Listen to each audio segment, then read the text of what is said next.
Hey everyone, it's Hoodamaniac360, and today it is that time of year again where I rank every movie that I have seen in 2024 from worst to best. Now, I gotta say, this year has been a pretty mixed bag for movies. The top three on this list I wholeheartedly love. There's a couple of movies in here that I thought were good but inferior. Then there's some that were just eh. And the bottom two are fucking awful. These movies are Kung Fu Panda 4, Ghostbusters Frozen Empire, Godzilla X Kong A New Empire, the new SpongeBob movie, Despicable Me 4, Deadpool and Wolverine, Beetlejuice, Joker 2, Sonic 3, and a very special movie that's gonna be in last place, just like last year. And that movie is none other than Megamind 2 versus the Doom Syndicate!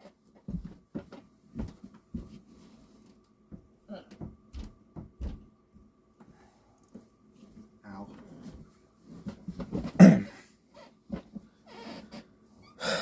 Alright, where do I even begin? So, Megamind vs. the Doom Syndicate is the sequel to Megamind. When Megamind 1 first came out, I saw it, I liked it, I bought it on DVD, but I never rewatched it. As a matter of fact, I didn't watch the film a second time in my life until January 8th, 2025. And that was just to prepare myself for Megamind vs. the Doom Syndicate, which I didn't even watch when it first came out because I heard about all the bad reviews of it. And oh my god, Megamind 2 is god awful. And I mean awful. They even changed the voice actors because they probably knew it was going to be that bad, so they decided, fuck this, we're out of here. Okay, so the story is that right after Megamind saves the city from Titan, there's an evil team that call themselves the Doom Syndicate, plan on taking over the city, and they apparently used to work for Megamind. Okay, no. That's not how it went. In Megamind 1... Okay, so in Megamind 1, it was said that Megamind was alone with Minion. It was just him and Minion. That's just the way it was. Then they break out of prison, try to recruit Megamind. They then find out that he turned good and decide to take over the world themselves. So Megamind seeks help from Minion, Roxanne, and a child to defeat the Doom Syndicate. This is one of the dumbest animated sequels I've ever seen in my life. The story is stupid, there are too many unnecessary retcons, Megamind was kind of an asshole to Minion, all of the new characters suck, and at no point does Megamind use his dehydration gun from the first film against the Doom Syndicate. I'm gonna give this film a 1 out of 10. Coming in at number 9, I have Joker 2. Joker 2 is the other disaster that's on this list. In this film, Arthur juggles from not wanting to be the Joker to wanting to be the Joker just to get some pussy, and back to not wanting to be the Joker, and then dying in probably the most disrespectful way I've ever seen a fictional character die. Even more so than Laurie Strode from Halloween Resurrection, since at least that film gets retconned, so she technically never died. Do not watch this film. It tarnishes the reputation and the legacy of the first film, and it insults everyone that enjoyed the first film. I'm gonna give it a 2 out of 10. Coming in at number 8, I have the fourth SpongeBob movie, aka Saving Bikini Bottom, the Sandy Cheeks movie. Okay, so growing up, SpongeBob was like my favorite show of all time, and over the years, it fell from grace. The best of SpongeBob is the first 3 seasons, the first 2 movies, yes, I like the second one, and I guess even seasons 4 and 5. Anything after that is soulless and a waste of time. The fourth movie is kind of a mixed bag for me. On one hand, it was funny, Every character stayed true to who they were when the show was still in its prime, and I actually liked Sandy's family. But when the film starts to focus on the scientists, that's where the problems were. The two Minion scientists are annoying, and I don't think the actors that played them didn't even want to be there. Then there's the main scientist. She is by far the worst character in this whole movie. She starts off as another mid character that no one cares about. Then she goes from bad CGI to worse CGI, all the way to nightmare fuel CGI. Overall, as a SpongeBob movie, it's not that bad, but as a regular movie, it's pretty bad. I'm going to give it a 5 out of 10. Coming in at number 7, I have Ghostbusters Frozen Empire. Ghostbusters Frozen Empire is the sequel to Ghostbusters Afterlife, and it was okay, I guess. I mean, I don't really remember much of it, and I actually never saw Afterlife. So I just went in to see Frozen Empire with my brother and a few of our friends. We had a nice time, but I don't really remember the movie too much. I do remember that Egon's granddaughter became friends with a female ghost, and a bunch of other ghosts froze the city, and the new and the old Ghostbusters had to stop them. One of these days I'll do a Ghostbusters marathon, and I'll rank them from worst to best, but for now I'm just going to give this film a 6 out of 10. Coming in at number 6, I have Kung Fu Panda 4. Now, I didn't watch this film when it first came out, and watched it a little while ago, but I do remember that when it first came out, everybody fucking hated this movie. Like, they said that this was like the worst thing to ever happen to Kung Fu Panda. But when I saw it, I thought it wasn't actually that bad. I mean, it's not a great movie, but it's not that bad. It's nowhere near as bad as everyone says it is. Personally, I think the reason why people hated this film is because Tai Lung didn't 100% come back. Well, he did, and so did Lord Chen and Kai from 2 and 3, but they came back as spirits.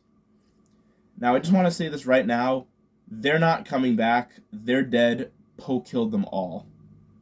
This film was about Po trying to find a replacement Dragon Warrior, and he meets a thief named Zen. They go on an adventure together, and the rest of the film focuses on them.